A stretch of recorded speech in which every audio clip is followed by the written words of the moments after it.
December 7, 1941. Japanese aircraft carriers loaded with planes had started out for Pearl Harbor. It was a very logical target for the Japanese.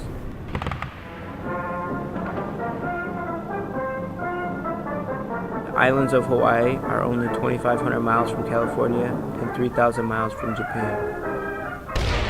Sneaky attacks resulted in sinking and damaging 19 American ships, while also destroying around 150 planes and killing over 3,070 men.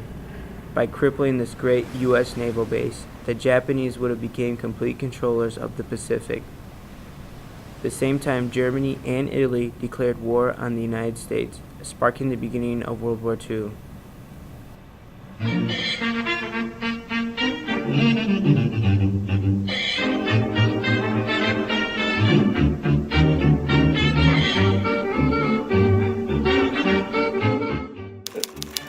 Rockford was a moving place, but there was nothing for young people like you to do anything. And I was in my lower teens with an appetite like a lion, and the second helping I would have at a meal came off of either my father's or my mother's plate. There was nothing else in the kitchen.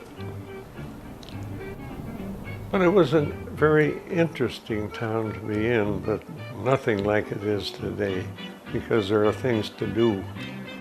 During the 20th century, the United States was a booming place to be. The United States was the wealthiest country in the world with no one close to being a rival. Everyone seemed to have a decent paying job and enough cash to get by. To the ground as the Works program clears the way for a great housing project. Named for Chicago's beloved Jane Addams, this housing development will lead the way to better living conditions for families of low income. Between Ford Motor Company producing cars at an enormous rate, plus radios, refrigerators, and telephones were all part of the technology that an average American home needed to have. At that time in mid-1920s, Rockford, Illinois was among one of the biggest booming local economies in the Midwest.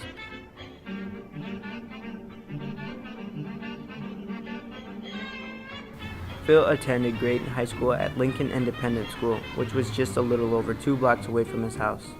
During his time at Lincoln, the state of Illinois changed the dividing lines between Winnebago and Boone County. The change in county lines pushed Phil out of the Lincoln School District zone and into the school district zone of Blake High School. The school was just 6 blocks south of where he lived. After his transfer, he soon completed school and graduated from Blake High School in 1939. Right after he graduated high school, he started his industrial career at Woodward Governors, starting out as a machine operator and moving his way up. In 1942, after I'd graduated high school in 39, of course, I went to work for Woodward when I was 17 years old, right out of high school.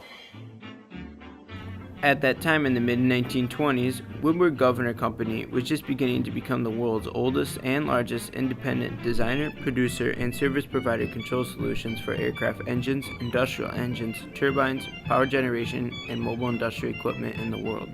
Woodward was founded by Amos Woodward in 1870 with his invention of the non-compensating mechanical water wheel governor. Then, soon after in the 1920s, Woodward first started to design and produce diesel and other reciprocating engines for most industrial turbines. During the 1930s, roughly 200 men worked at the engine plant, and they worked up to 60 hours a week. By then, sales reached a $1.4 million peak, but due to the last century of extreme depreciation of the machines, Earl Martin, co-owner of the plant, suggested instead of borrowing all the money necessary to replace the facilities and equipment, he asked if all the employees would forgo a pay raise and buy the new equipment themselves. With bigger production line, top-of-the-market equipment, and little debt, this led to the company's utter success at the beginning of the 1940s.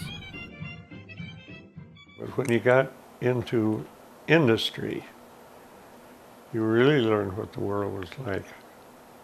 Started out as a ghost. A kid that just ran errands for him. I had a lot of people that I could work with out there that we got along. But you ran into some that you just couldn't stand. No way. But it was good.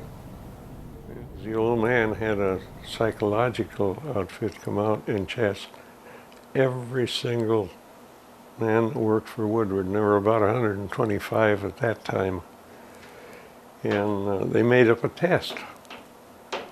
And then he called high school, talked to the principal, and wanted 5 senior boys to come over and take those tests. And I got a job out of that to see if the test worked, and apparently it did in their eyes, because I was in silk bed clothes for 43 years.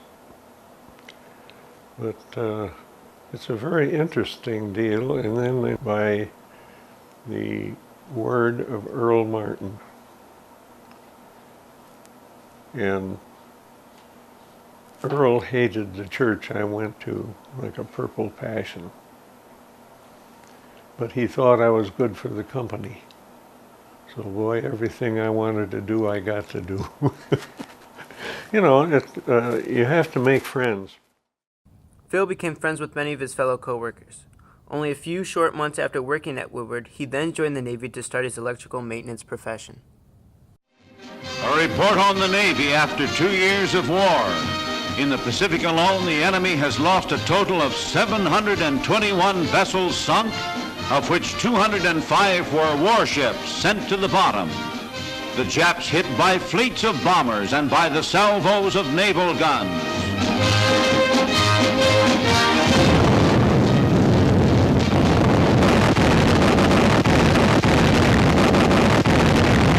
In landing operations, the Navy blazes the way.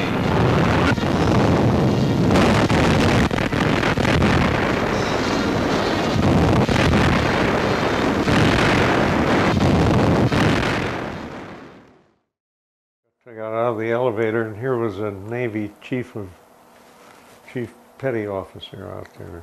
He says, "Hold, you look like a guy the Navy might be interested in, mate." I says, "Okay, what's your pitch?"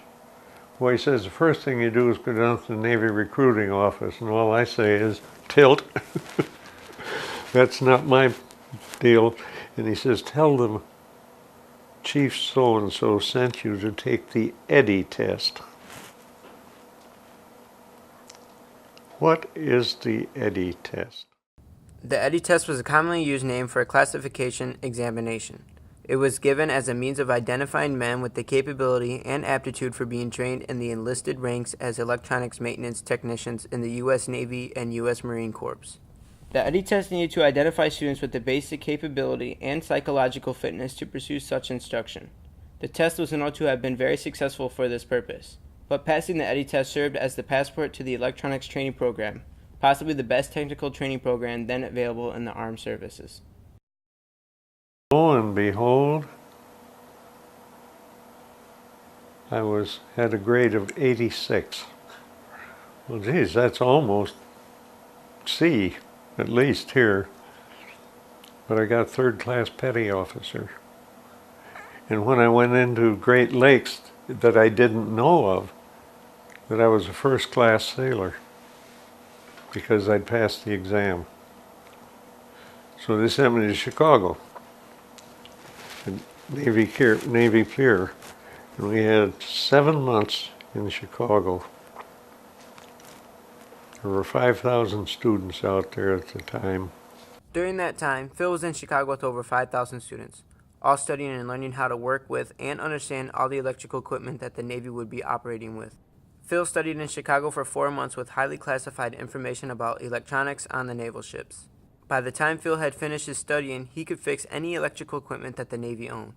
He was then transferred to a camp a little over 60 miles east out of San Francisco. Phil was then assigned to the destroyer ship, the USS Salt Lake City, for electrical maintenance. Our ship was the old Salt Lake City. It's the oldest cruiser in the deal. They started building it in 1929, and it was an old one. Didn't even have hot water in the showers. The USS Salt Lake City wasn't just any ship to Phil. The Salt Lake City was a home to him for many months. The USS Salt Lake City was a heavy class cruiser. It weighed 1,100 tons and around 585 feet long. The ship was constructed under the New York Shipbuilding Company. The ship was commonly known as Swayback Maru or Old Swayback. The Salt Lake City has the unofficial distinction of having taken part in more engagements than any other ship in its fleet. Throughout the 1930s, it traveled to Pearl Harbor and up and down the west coast ready for command. But it was good. We got by and everything was fine. It was a real good ship. And in getting to Okinawa, we pulled in the port there on the east side of the island, and we had a kamikaze attack that night. And for all it was worth, it was like a 4th of July fireworks deal. And when a Jap plane got shot down, it didn't bother you at all.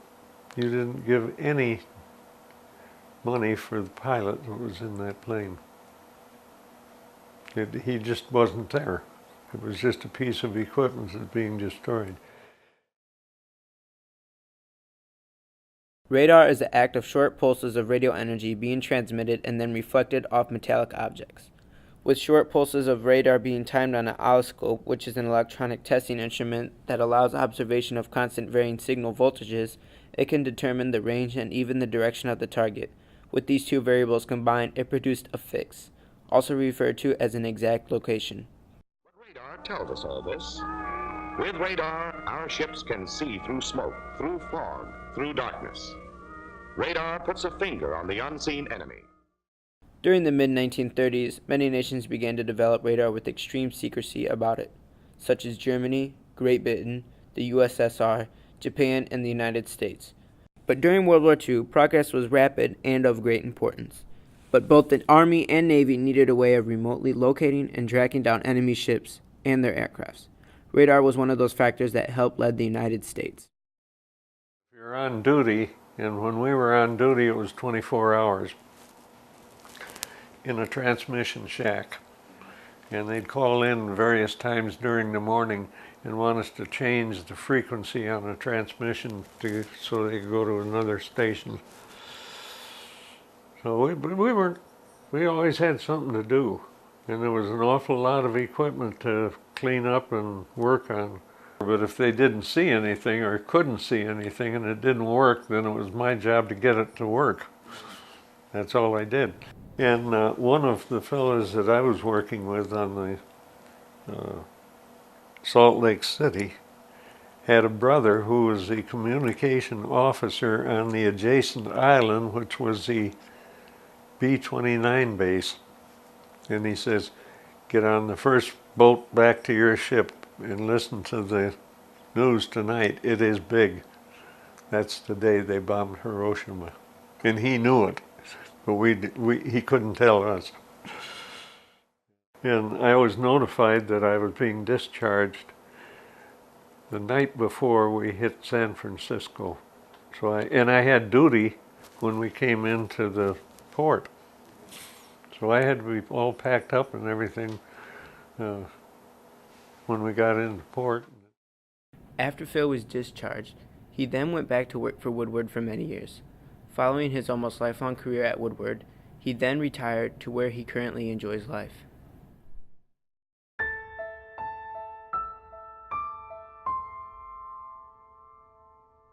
And it's a fantastic world to live in.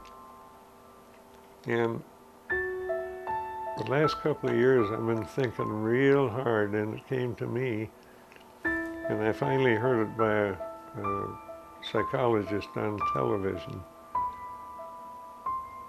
The answer is not strength or ambition or anything else, it's attitude.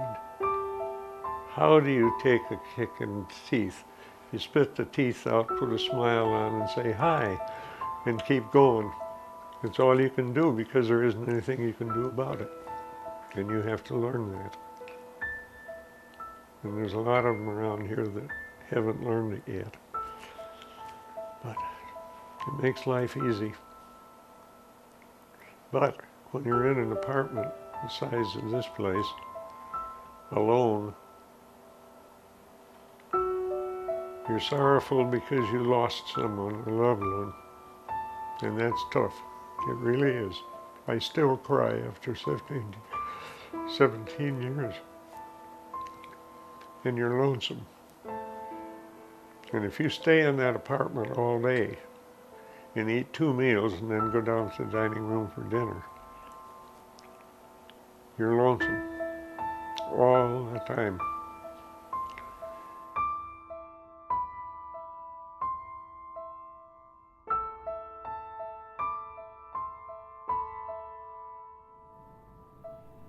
Phil has changed so many lives, from his loved ones to the men and women he encountered while in the Navy to many people he knew.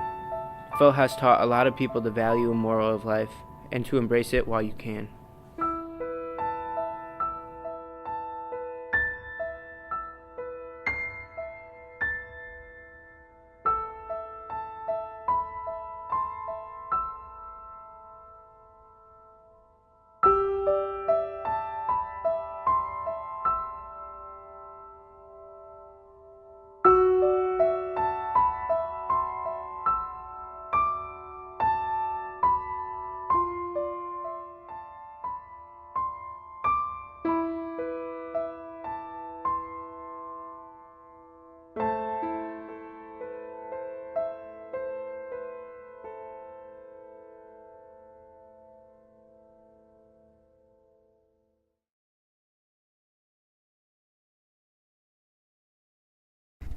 Throughout the course of my senior year, I've been staring at this man's face for an hour or more a day.